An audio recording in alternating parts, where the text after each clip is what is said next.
एक चांगले विद्यार्थी असं शिक्षकांना वाटतं. आम्ही चांगले विद्यार्थी. आम्हाला पण आज कळलं की शिक्षक काय असतं.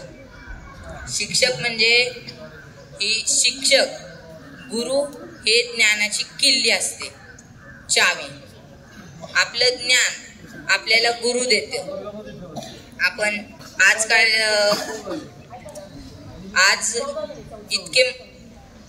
आज इथे ही सगळे शिक्षक इथं बसलेत. यांना पण कोणतरी शिक्षक असणार यांना शिकून या पदापर्यंत आणण्याचा प्रयत्न केला आणि यांनी ते साकारलं, स्वप्न साकारलं की हे आम्हाला करून दाखवायचंय. म्हणून आज ही सगळे शिक्षक इथं बसलेत. माने सर इथं एवढे मोठे प्रिन्सिपल झाले. माने सरांना माहिती होतं का लहानपणी माने सर प्रिन्सिपलच बनतील किंवा ते शिक्षक बनणार नाहीत, वेगळंच काहीतरी बनतील. त्यांनी एक जिद्द धरली. जेव्हा त्यांच्या गुरुंनी त्यांना ज्ञान दिले तेव्हा त्यांनी एक अशी जिद्द धरली की ती जिद्द त्यांनी करून दाखवली आणि शिक्षक बनले. आणि सर्व शिक्षक असेच गुरूंच्या मार्गदर्शनाखाली येऊन शिक्षक बनलेत.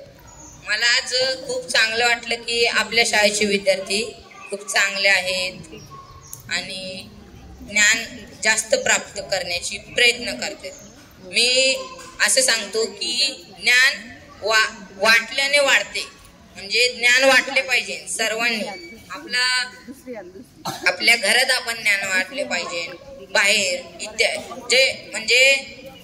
ज्यांना शिकायची संधी नाही भेटत ना त्यांना विसरायला जायचं की शिक्षणाचं महत्व काय असतं. कारण की त्यांनाच कळतं की शिक्षण काय असतं. आपण आता एवढे सगळे इथं बसलोय, आपल्याकडे छान छान कपडे, सगळं घालायला सगळं साहित्य आहे, घर आहे आपल्याला राहायला. जे बाहेर असतात ना त्यांना विचारायचं शिक्षण काय असतं. कारण की त्यांनाच माहित असतं शिक्षण काय असतं. आणि आज आम्हाला शिक्षक बनवलं. खूप छान वाटलं आम्हाला. पण शिक्षकांचे कार्य हे खूप महत्वाचे असते.